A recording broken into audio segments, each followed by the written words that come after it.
이 시간 우리에게 주신 하나님 말씀은 에스더서 4장 1절에서 17절까지 말씀입니다. 구약성경 754쪽에 있습니다. 에스더서 4장 1절에서 17절까지 말씀을 교독하겠습니다.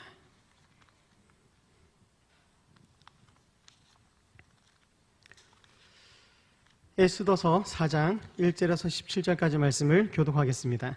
제가 먼저 에스더서 4장 1절의 말씀을 읽겠습니다.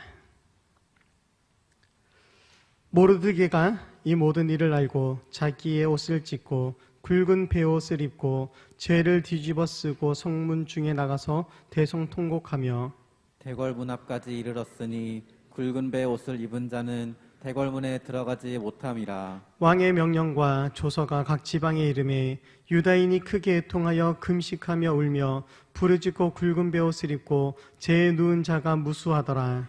에스더의 시녀와 내시가 나와 전하니 왕후가 매우 근심하여 입을 의복을 벗기고자 하나 그 굵은 베옷을 벗기고자 하나 모르도게가 받지 아니하는지라.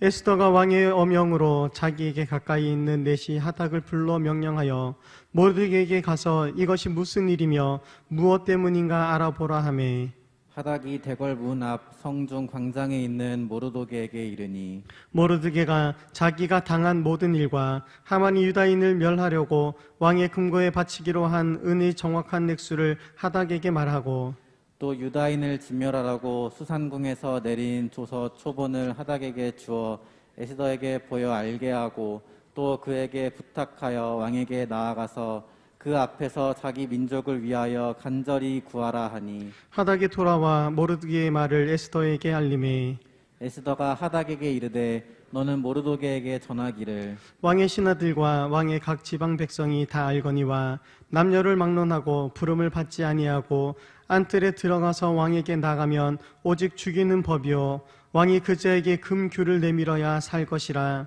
이제 내가 부름을 입어 왕에게 나아가지 못한 지가 이미 30일이라 하라 하니라. 그가 에스더의 말을 모두에게 전하매 모르드게가 그를 시켜 에스더에게 화답하되 너는 왕궁에 있으니 모든 유다인 중에 홀로 목숨을 건지리라 생각하지 말라. 이때 내가 만일 잠잠하여 말이 없으면 유다인은 다른 데로 말미암아 노임과 구원을 얻으려니와 너와 내 아버지의 집은 멸망하리라. 내가 왕후의 자리를 얻은 것이 이때를 위함이 아닌지 누가 알겠느냐 하니 에스더가 모르드게에게 화답하여 이르되 당신은 가서 수산에 있는 유다인을 다 모으고 나를 위하여 금식하되 밤낮 3일을 먹지도 말고 마시지도 마소서. 나도 나의 시녀와 더불어 이렇게 금식한 후에 규례를 어기고 왕에게 나아가리니 죽으면 죽으리다 하니라. 같이 읽겠습니다. 모르드게가 가서 에스더가 명령한 대로 다 하니라. 아멘. 주일 오후 예배에 나오신 여러분들을 사랑하고 축복합니다. 우리 아두자우로 한번 인사하겠습니다. 잘 나오셨습니다. 그리고 이렇게 한 번 더 인사하겠습니다. 함께 은혜 받읍시다. 그리고 마지막으로 이렇게 한 번 더 인사하겠습니다. 인생의 어려움을 만났을 때에 하나님을 찾으시기 바랍니다. 할렐루야. 우리 힘이 되시며 우리의 해결이 되신 하나님을 만나는 귀한 이 시간 되시기를 주님의 이름으로 축원합니다.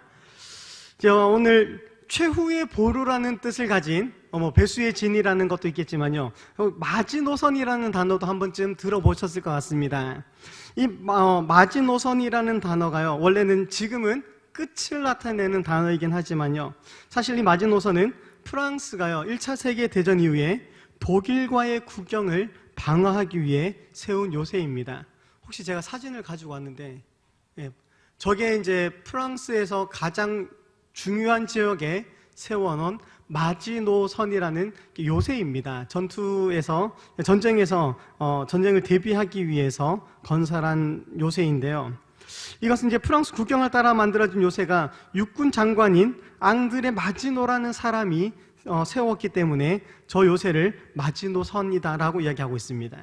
근데 이 요새는 1927년에 공사를 시작해가지고 약 10년이 지난 1936년에 완공될 정도로 약 10년에 걸친 엄청난 대역사였습니다. 우리나라 경부고속도로가 약 450억이 들었다라고 이야기하더라고요. 이 마지노선은요, 우리나라 돈으로 약 2조 원을 부어가지고 만든 요새라고 합니다. 이렇게 엄청난 돈을 들여가지고 독일과의 싸움을 막기 위해서, 독일과의 전쟁의 억지력을 위해서 이제 만들어 놓은 요새였는데요. 이제 때마침 2차 세계대전이 일어나게 됩니다. 다음 사진을 한번 보여주시겠습니까? 저기 보시면 빨간 선으로 그어놓은 곳이 마지노선입니다. 독일과의 국경에서 전쟁을 막기 위해 저쪽에 요새를 세워놨는데, 사실 그 공사하는 장면들을 독일 사람들도 봤지 않겠습니까? 그 공사하는 것을 보면서 정면으로 저 마지노선을 뚫는 것은 그들도 불가능하다고 생각을 했던 겁니다. 그래가지고 벨기에를 거쳐가지고 우회해서 프랑스를 침략하게 되었습니다. 그리고 그 침략에 성공하게 되는데요. 그래서 거꾸로 오히려 마지노선은 전쟁의 최선봉에 서서 전쟁을 막기 위해 세워놓은 선이었지만, 독일군이 우회해서 뒤에서 들어오는 바람에 전쟁의 최후의 보루가 된 것입니다. 막대한 비용을 투자한 이 마지노선이요, 아무런 활약도 없이 무용지물이 된 것입니다. 그리고 그 마지노선은 이제서야 최전방의 요새가 아닌 최후의 방어선이 되어버렸습니다. 하지만 지켜야 할 국가가 사라지고 있는 그 마당에 무적의 요새가 무슨 의미가 있었겠습니까? 지금도 이 마지노선은요, 물론 관광의 명소는 되었지만 사람의 힘으로 아무리 노력해도 막지 못하는 일들이 있다는 그런 교훈을 우리에게 알려주는 좋은 예라고 합니다. 사람이 아무리 노력해도 하나님의 뜻을 거스를 수는 없으며, 하나님의 뜻은 하나님의 시간에 반드시 이루어진다는 것을 우리는 저런 것 하나만 보아도 알 수 있다는 것입니다. 우리가 오늘 함께 읽은 이 에스더 4장은요, 사실 저와 여러분이 너무나 잘 아는 이야기 중에 하나입니다. 에스더서 1장에서 뜻하지 않은 페르시아 왕비의 폐위의 사건이 있었고요, 2장에서는 상처뿐인 영광인 전쟁에서 돌아온 이 아하수에로의 마음을 위로하기 위해 이제 전국 각지에서 왕후를 뽑는 그런 이야기들이 있었습니다. 그리고 이제 3장과 4장으로 넘어가는 그 사이에 이상한 짧은 이야기가 또 에피소드 같이 하나가 들어있습니다.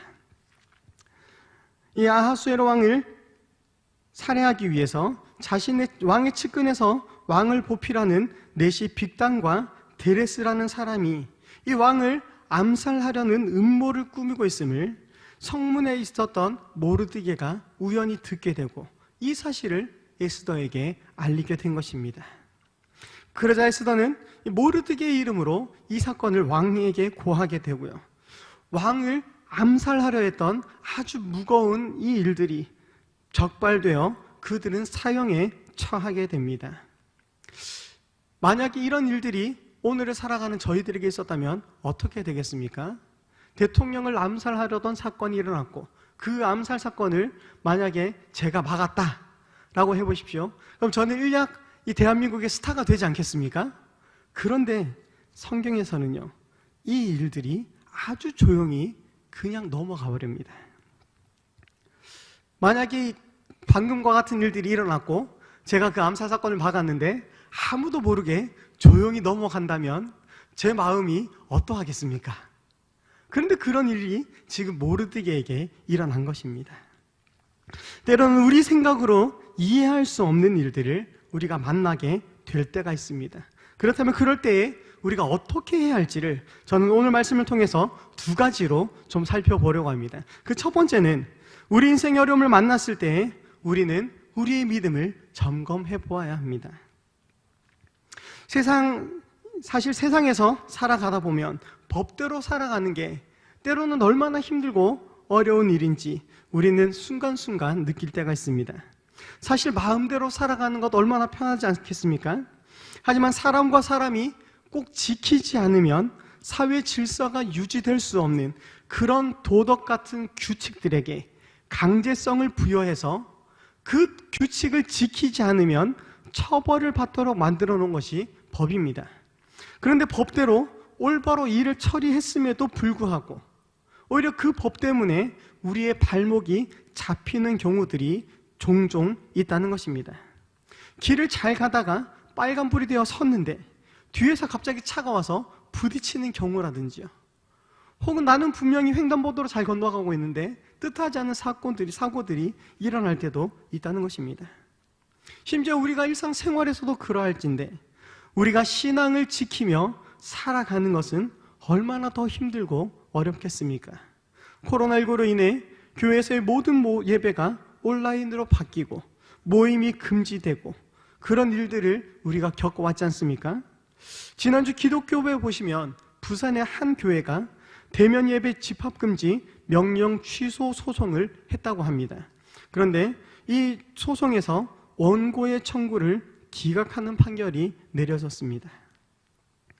하지만 미국 등 다른 나라들에서는요, 정부를 상대로 재판을 해온 미국의 교회들이 전부 다 승소했다고 합니다.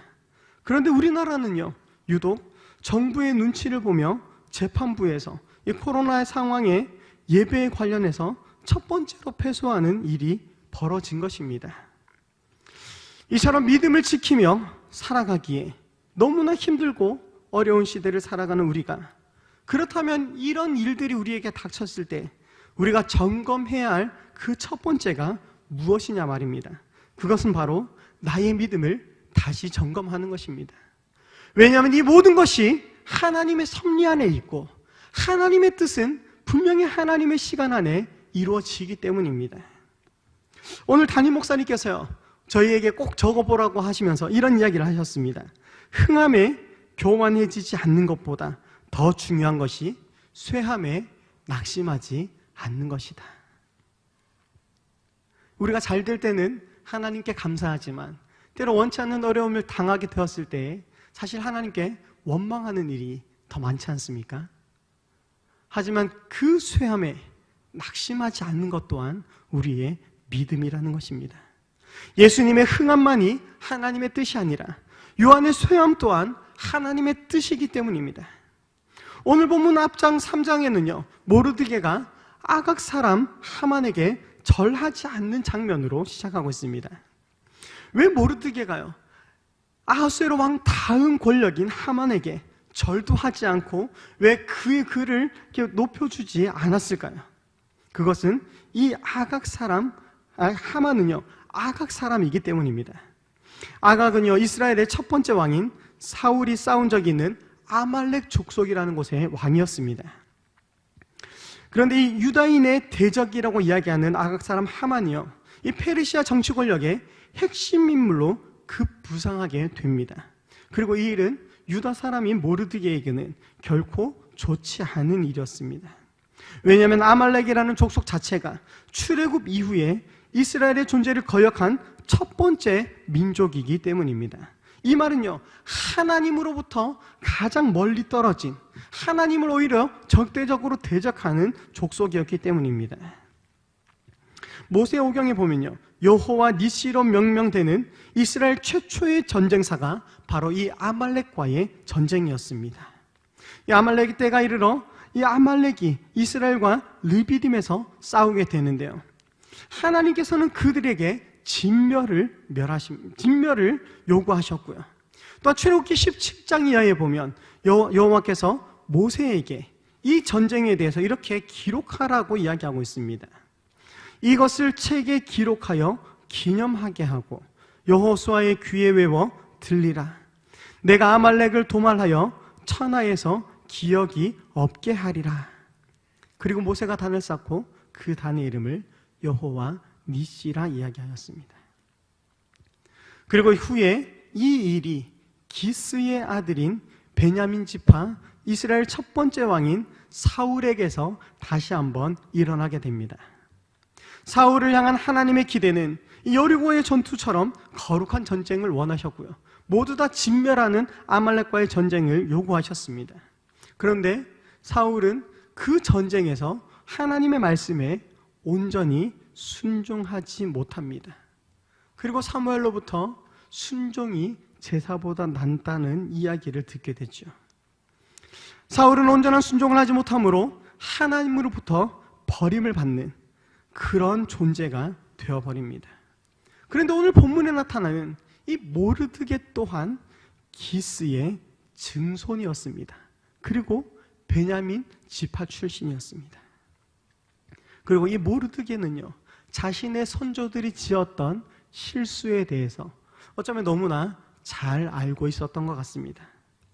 자신의 조상이 하지 못했던 그 하나님의 말씀을 이제 다시 한번 순종하기를 원했던 것입니다. 그래서 아각 사람이며 아말렉 족속인 하만에게 절하지 않기로 다짐했던 것입니다. 마침내 가문과 가문이 다시 한번 부딪히게 된 것입니다.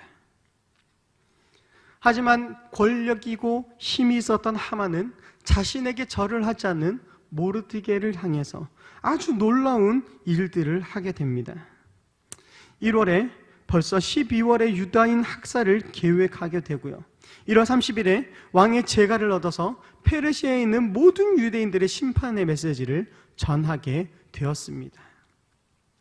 이처럼 사탄은요, 예나 지금이나 끊임없이 성도들을 공격하고 할 수만 있다면 우리를 그리스도의 사랑에서 끊어내려고 온갖 방법을 동원한다는 것입니다.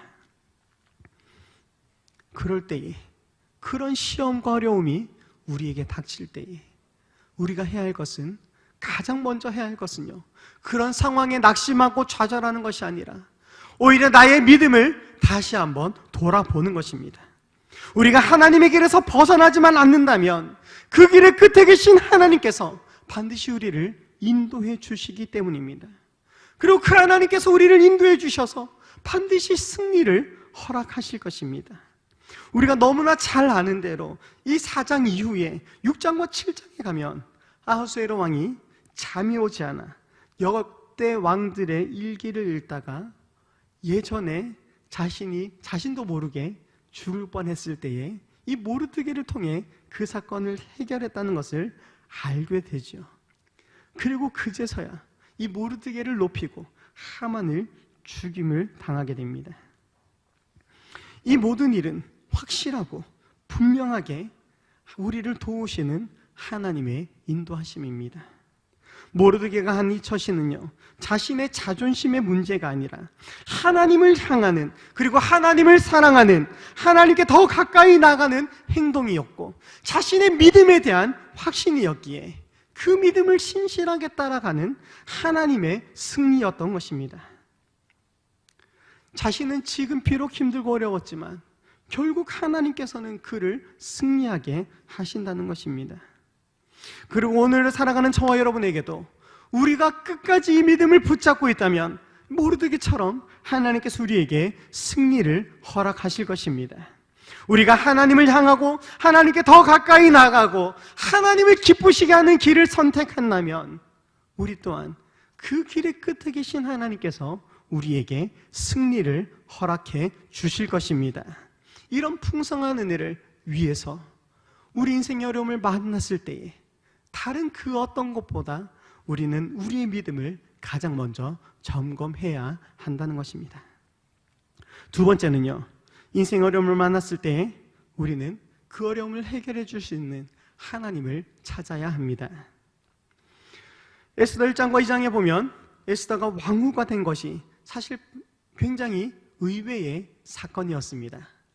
물론 에스더가 아주 이쁜 아리따운 처녀였다라고 이야기하지만요, 그 페르시아 넓은 그 전국 각지에서 얼마나 많은 이쁜 사람들을 모았겠습니까?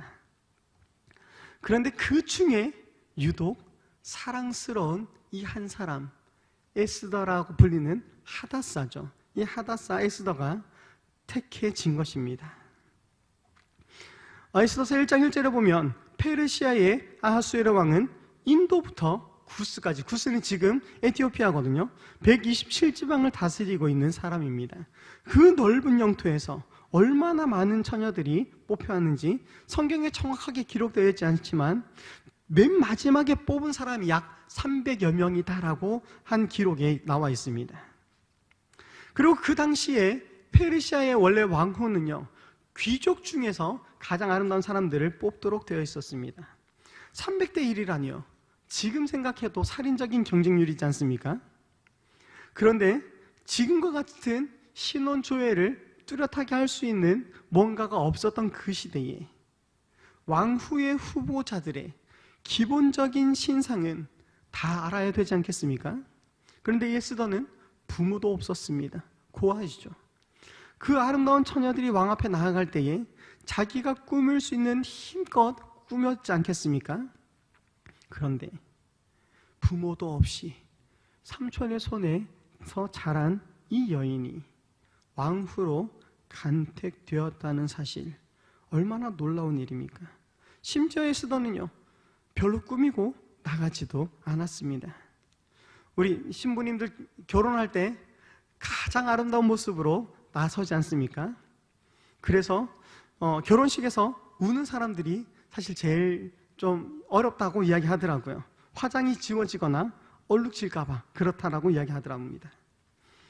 여성에게 화장의 힘이란 대단하지 않습니까? 그런데 에스더는요, 그런 힘을 별로 도움을 받지 않습니다. 이런 불리한 조건을 가진 이 에스더가 어떻게 왕후가 될 수 있었습니까? 심지어 에스더는요, 유다인이었습니다. 그런데 자신의 민족을 이야기하지 않습니다. 이런 많은 불리한 조건을 가진 그녀가 어떻게 왕후가 될 수 있었겠습니까? 이 모든 것이 하나님의 인도하심이라는 것입니다. 그런데 에스더가 왕후가 되고 시간이 좀 지나 에스더뿐만 아니라 자신의 민족에 큰 위기가 닥치게 되었습니다. 그리고 그런 위기 앞에 모르드게는 이 에스더에게 도움을 구합니다. 그때에 이 왕후가 된 에스더, 자신이 자신의 민족을 감추고 혼자 조용히 지냈다면 어쩌면 그녀는 자신의 자리는 지킬지 모르겠습니다. 내 목숨이 더 중요하고 내 자리를 지키기 위해 이 모르드게의 부탁을 거절했다면 어떻게 되었을까요? 그리고 이 4장까지는 왕이나 하만뿐만 아니라 거의 대부분의 궁에 있는 사람들은 이 왕후 에스더가 유다인이라는 사실을 모르고 있었던 것 같습니다. 하지만 세상에 비밀이 있습니까? 언젠가는 들통날 일들이지 않겠습니까? 이 아달월 13일 하루 동안 모든 유다인들, 젊은이, 늙은이, 어린이, 여인들을 막론하고 모두 다 죽이고 도륙하고 진멸하고 그 재산을 탈취하라는 이 조소가 이미 온 페르시아에 공포되었다는 것입니다. 그렇기 때문에 이 에스더가 유다인이라는 사실을 알게 되는 그 순간, 왕후의 신분이지만 왕의 조서가 이미 반포되었기에 그 사실이 발견되는 순간 어쩌면 에스더도 무사하지 못했을 것입니다. 하만은 지금 모르드게가 자신에게 절하지 않은 그 한 가지 때문에 모르드게뿐만 아니라 그의 민족인 유다인들을 다 죽일 음모를 꾸미고 있었습니다. 그런데 왕후가 유다인이고 모르드게의 조카라는 것을 알게 된다면 어쩌면 하만은 이 왕후부터 먼저 제거하려고 하지 않았겠습니까? 그런 상황에서 이제 에스더는 모르드게에게 이렇게 이야기합니다. 내가 황후의 자리를 얻은 것이 이 때를 위함이 아닌지 누가 알겠느냐. 오늘 본문은 이 때라는 말을 강조하며 지금 그 때를 하나님의 때로 우리에게 이야기하고 있습니다. 그리고 지금 이 때가 우리가 하나님께 다시 나아갈 수 있는 터닝 포인트가 될 것입니다. 지금 이 때는 내가 살고 있는 이 시대, 이 시간, 지금의 모든 형편을 우리에게도 이야기하고 있습니다. 우리는 이 때에 하나님께서 우리를 다시 거듭나게 하시고 이 때가 하나님께서 다시 일하는 때이며 이 때가 우리가 다시 주님께로 우리의 마음을 돌이킬 수 있는 때임을 잘 알아야 합니다. 모르드게는 하나님께서 반드시 자신의 백성을 구원하실 것을 믿고 있었습니다. 그리고 이 때를 위해 에스더를 왕후의 자리에 앉게 하심도 믿었습니다. 그런 하나님의 섭리를 생각하며 다시 하나님께로 나아갈 길을 요청하고 있었던 것입니다. 그러나 만약 에스더가 그 일을 감당하지 않으면 하나님은 다른 방법으로라도 이 유다인들을 구원하실 것이지만 그 사명을 감당하지 못한 에스더는 그 때를 놓치게 되고 그 이후에는 어쩌면 심판만 남아있을지도 모르겠습니다. 사랑하는 성도 여러분, 오늘날 우리 역시 이런 위기의 시대에서 살아가고 있습니다. 벌써 코로나로 인해 2년여 시간을 어렵게 살아왔지 않습니까? 이제 위드 코로나가 되었지만, 그래서 예배를 다시 회복했지만 더 많은 코로나 환자들로 인해서 많은 어려움들을 겪고 있는 지금입니다. 그런 민족의 위기, 또한 개인적으로 직장과 사업장의 위기, 그리고 가정의 위기, 남편과 아내, 그리고 자녀들의 위기, 물질과 재정의 위기, 그리고 건강의 위기, 원치 않는 질병이나 고통 등의 위기 등 셀 수 없이 많은 위기들을 우리가 경험하며 살아가고 있습니다. 하지만 그런 위기 앞에 너무 어렵거나 힘들어하지 마십시오. 우리의 믿음을 점검하고 다시 그 위기 앞에 우리가 하나님께로 돌아가기만 한다면 하나님께서 그 모든 어려움들을 감당해 주시기 때문입니다. 우리의 수고와 무거운 짐을 주님 앞에 내려놓으면 주님의 쉽고 가벼운 멍에를 함께 메고 이 믿음의 걸음을 끝까지 완주할 수 있기 때문입니다. 오늘 모르드게의 말을 들은 에스더는 어떻게 합니까? 우리 16절 말씀을 같이 한번 읽어보겠습니다. 우리 16절 말씀 같이 한번 읽어보겠습니다. 시작. 당신은 가서 수산에 있는 유다인을 다 모으고 나를 위하여 금식하되 밤낮 3일을 먹지도 말고 마시지도 마소서. 나도 나의 시녀와 더불어 이렇게 금식한 후에 규례를 어기고 왕에게 나아가리니 죽으면 죽으리다 하니라. 아멘. 이 모르드게의 말을 들은 에스더는 어떤 결단을 합니까? 이제 내가 죽으면 죽으리다. 왕이 에스더를 부르지 않은 지 이미 30일이나 되었다고 합니다. 한 나라의 왕이 수많은 사람들 중에 한 여자를 이제 30일 이상 찾지 않았다는 것, 무슨 말입니까? 이제 마음이 조금 멀어졌다는 것 아니겠습니까? 물론 다른 일들이 바빠서 그럴 수도 있지만요, 30일 동안 자신의 아내를 보지 않았던 왕에게 용기를 내어 먼저 나아가는 것은 당시의 법도로는 참으로 힘들고 어려운 일이었습니다. 얼마나 어려운 일이냐면 자신의 목숨을 걸어야 했던 일이죠. 아무리 왕비라 할지라도 왕이 부르지 않았는데 그 앞에 나아가면 자칫 왕을 이렇게 음해하려는 영모죄로 간주될 수도 있기 때문이었습니다. 자신의 목숨을 걸고 죽으면 죽으리라는 결단 가운데 이제 자신을 부르신 그 하나님께로 돌아가기 위해 에스더는 결단합니다. 그리고 오늘 모르드게와 이 에스더의 모습은요, 성도로서 우리의 모습을 다시 한번 생각하게 합니다. 우리가 하나님 앞에 나아가기에 오늘날 사실 얼마나 편하고 행복한 시대를 살아가고 있습니까? 주님의 전에 나와 마음껏 오르내리며 예배할 수 있는 이 자리가 얼마나 감사합니까? 우리를 부르셔서 하나님께서 우리에게 맡겨주신 사명들, 내가 아니어도 하나님의 뜻은 이루어지겠지만 우리를 그 자리로 불러주셔서 우리에게 맡겨주신 사명들을 그것을 감당하도록 하나님께서 오늘도 우리를 부르신다는 것입니다. 그렇다면 우리가 해야 할 일은 무엇입니까? 그 부르심에 기꺼이 순종하여 다시 주님 앞에 나아가는 것입니다. 우리의 문제를 해결해 줄 수 있는 주님 앞에 나아갈 때에 하나님께서 우리의 문제를 해결해 주시고 또한 우리에게 맡겨주신 사명들을 우리가 넉넉히 감당할 수 있다는 것입니다. 내가 아니더라도 하나님은 하나님의 뜻을 온전히 이루시지만 우리가 쓰임받고 사명을 감당하게 된 것이 얼마나 감사한 일인가 하는 것을 우리는 잊지 말아야 합니다. 오늘 에스더가 죽음을 각오하고 헌신하지 않았다면 이스라엘 민족을 살리는 도구로 이렇게 하나님의 말씀에 이름을 올리지 못했을 것입니다.